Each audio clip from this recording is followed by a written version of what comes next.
Peranan tugas tanggungjawab pemuda di zaman ni. Yang pertama, kena cinta pada ilmu pengetahuan. Baik pemuda, baik dewasa, baik orang tua, semua kena cinta pada ilmu pengetahuan. Ilmu ni dia akan bawa kita selamat dunia akhirat. Hak kita kecil hati, orang-orang tua kadang-kadang dia sekat tak sewi anak yang ngaji. Hak ni kita terasa. Kerana ada orang main royak saya, ada satu tempat anak nak ngaji, tapi terlekat jadi orang tua tak nampak nilai, tak nampak harga belajar. Sehingga ayah kata-kata kalau mau ngaji pun kelik mari esok hari nak kerja pun tak boleh, payah kerja, syahadah tak pakar zaman ni. Nak guna pun tak boleh, nak buat pun tak boleh. Setengah orang tua kecek back tu. Mu kacau duk ngaji tengok dah hari ni orang ngaji mana boleh kerja. Nak bubur molek mu kerja ngaku lalu dah, tubik partner kok, tubik moho kok duk ngaku lah, kerja ngaku lu dah. Ada orang tua kecek. Dia kita kena faham ya. Ilmu pengetahuan bukanlah bergantung semata-mata pada syahadah. Ngaji ni bukanlah bergantung semata-mata pada syahadah. Ngaji, belajar ilmu agama, khususnya ilmu agama untuk apa? Untuk nak bawa hidup kita dunia dan akhirat. Selamatkan kita dunia dan akhirat. Lebih-lebih lagi zaman ni. Sangat perlu dalam kita beri didikan lebih-lebih lagi agama tu kepada anak-anak kita. Kata Imam Syafi'i, orang yang tak belajar, orang muda kalau tak ngaji, boleh kita akad takbir 4 kali. Semaya gapo akad takbir 4 kali. Semaya mayat. Kata Imam Syafi'i, orang muda kalau tak ngaji supaya mayat ada jalan. Maksudnya kan? Tak ada harga hidup. Dua perkara. Kalau tak ada dua perkara ni akad takbir 4 kali lah. Dua perkara tu apa? Salah satunya ilmu pengetahuan, duanya ketakwaan kepada Allah. Orang muda kena ada dua perkara ni.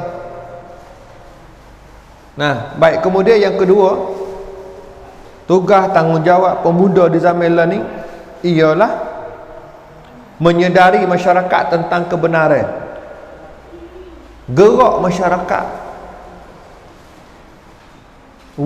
kesedaran, kenyataan, maklumat yang benar kepada masyarakat. Kadang-kadang orang kita dia tak tahu maklumat. Masyarakat kita dalam keadaan tak tahu maklumat, tak tahu gapo hak semati, tak tahu gapo hak benar, tak tahu gapo hak salah. Maka peranan juga salah satunya adalah menyedari masyarakat tentang kebenaran. Gerak masyarakat, goyak yang benar. Ni kena ada dalam masyarakat kita orang-orang yang duk kecek benar-benar, duk gerak masyarakat, nak bagi masyarakat tahu yang benar. Nah, itu antara peranan yang kedua. Kemudian yang ketiga, tugas tanggungjawab pemuda dalam masyarakat ni adalah gapo? Yang ketiga, kita kena sabar dalam kita menghadapi ujian. Sabar ya. Masa dia dah mana-mana ujian Allah ni Allah tak uji semata-mata pada orang muda, orang tua pun Allah uji. Ujian ni ada setiap tingkat, semua orang ada laku ujian. Betul so. Musibah tu Allah tipu belaka, tak kira siapa-siapa. Manusia bila nama kata manusia, dia memanglah dia dia dah ujian. Hidup kita atas dunia ni pun ujian. Maka salah satu kunci untuk nak selamatkan kita adalah kena banyak sabar. Kemudian yang keempat yang perlu ada ya, peranan pemuda di zaman ni perlu ada adalah yang keempat, kena taat ajaran Allah dan menjauhi larangan, menjauhi maksiat. Perlu benar. Kena betul pegang sungguh, kejak sungguh dengan ajaran Allah. Jangan buat main-main. Gapo yang Allah larang kena jauhi, tinggal. Gapo yang Allah suruh kena buat semuanya. Nah, dan tak semestinya tak terhad pada orang muda. Orang tua pun sama boleh pakai kaedah ni. Sebagaimana kata Nabi SAW dalam hadis riwayat Bukhari dan juga Muslim, sab'atun yuzilluhumullahu fi zillihi yauma la zilla illa zilluh. 7 golongan yang Allah akan beri teduh hari yang tidak ada teduh. Bila hari yang tidak ada teduh ni? Di padang mahsyar. Padang yang hafal ke padang sama, tak ada pangkayu untuk kita nak tupai ngelik. Tak ada gunung, bukit, tupai teduh ni tak ada. Tak ada sekabut, tanah hapa sama. Padai sama. Semua duduk dalam tengah, duduk dalam keadaan panah. Kecuali orang-orang tertentu yang Allah nak beri teduh. Dalam hadis disebut 7 golongan yang Allah akan beri teduh hari yang tidak ada teduh. Satu, siapa golongan yang pertama? Pemimpin yang adil. Pemimpin yang adil akan duduk di bawah teduh hari yang tidak ada teduh. Kemudian yang kedua, wasyabun nasya'a fi ibadati rabbih, pemuda yang hati dia itu ada rasa beribadat, bergantung pada Allah. Nah, hati dia itu terikat pada Allah. Nah, beribadat, buat segala apa yang Tuhan suruh, tinggal jauh benda Tuhan larang. Kemudian yang kelima yang perlu ada di kalangan pemuda ialah mendekati para ulama dan tak terhad pada pemuda. Kita orang pengkat, orang banyak dah ni pun boleh juga kena ikut cara ni. Mendekati ulama, menunduk dengan ulama, dengar kata-kata ulama, dengar nasihat ulama. Sebagaimana yang Tuhan sebut dalam surah An-Nisa ayat 83. Kena duduk dengan ulama. Yang duduk suku, yang duduk sore, yang duduk mana-mana sore, ada harga pun tanya ulama. Ini salah satu kunci. Pemuda baik, tak kira lah pemuda baik, orang dewasa baik, orang tua baik, tak kira. Hidup kita yang duduk sore, yang duduk suku-suku, kita kena tupai nasihat, kata-kata ajar yang diberi oleh para ulama. Itu yang kelima. Kemudian yang keenam ialah menjadi contoh teladan yang baik kepada orang-orang di bawah, generasi bawah. Pemuda kena jadi contoh teladan yang baik kepada orang di bawah.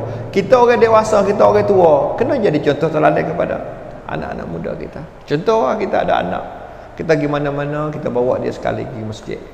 Negara kita pergi masjid, kita bawa dia sekali supaya dia tengok kita. Oh, ayahku selalu ya masjid. Lepas tu bila dia besar, dia terlekat perasaan itu dengan anak kita. Ya, kerana ayah dia duk ajar dia macam tu ya kecil. Nah, ya, kalau kita bawa orang, masya-Allah. Dan ingat ya, anak kita dia tiru kita kerana dia tengok kita, dia benda ni dia duduk dengan siapa.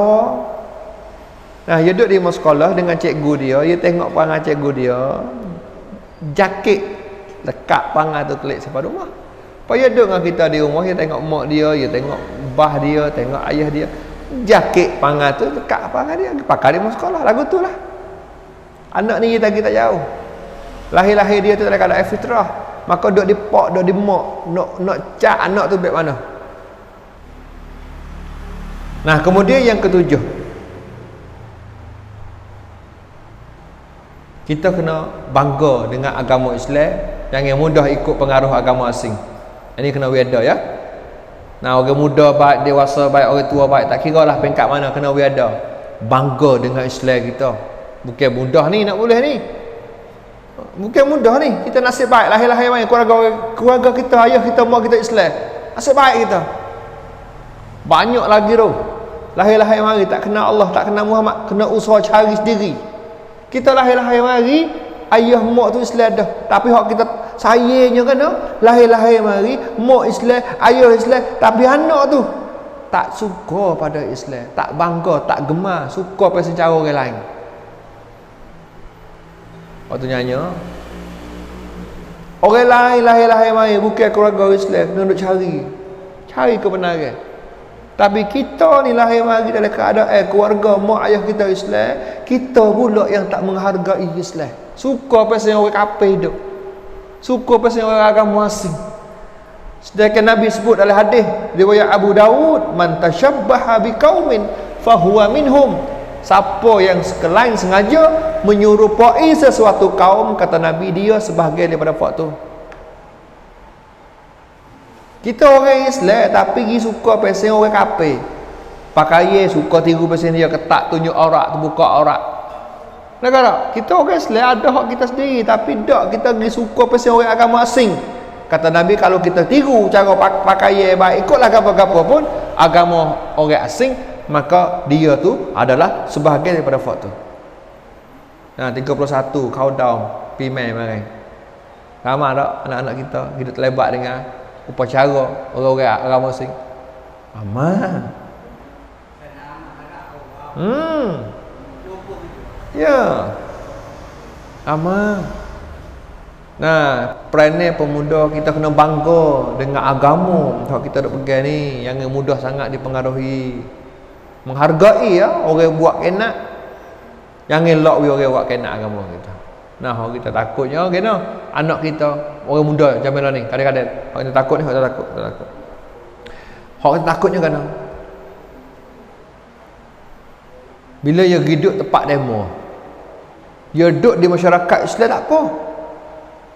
Nah, dia duduk di masyarakat Islam tak apa. Hak kita takutnya bila dia hidup di tempat agama asing, dia hidup di suasana orang bukan Islam, dia rasa diri dia tu pelik. Bila dia rasa diri dia pelik, dia cuba nak buat wia diri tu jadi biasa dengan orang persian asing. Orang persian asing tak pakai tudung, dia pun tak pakai tudung nanti. Takut kan kalau pakai tudung, orang nampak kata tak maju, lalang, maka pecah tudung. Lebih gemar, lebih suka cara persian orang asing ni. Yang takut. Nah, jadi peranan tugas kita kena bangga ya. Pemuda ni kena bangga dengan agama kepercayaan kita ni. Yang ini mudah sangat turut agama asing. Kemudian yang ke-8, peranan pemuda di zaman ni adalah kena berjiwa khidmat, memanfaatkan diri kepada orang lain, orang ramai, kepada masyarakat. Berjiwa khidmat. Kemudian yang ke-9, peranan kita selaku pemuda adalah kena menghargai masa. Dan yang terakhir, yang ke-10 ialah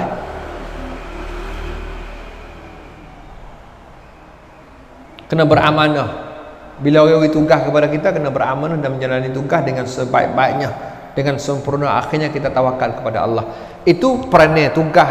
Saya tak terhad kepada hanya semata-mata pada pemuda. Bahkan kita orang pengkat ni pun boleh pakai belakang, kerana ini adalah ajaran Islam kita. Dia bukanlah terhad semata-mata kepada pemuda. Bahkan kita orang pengkat ni pun boleh pakai, kerana dia bukan semata-mata terhad pada pemuda saja. Kerana ini adalah ajaran kita. 10 perkara tadi patut kita ada.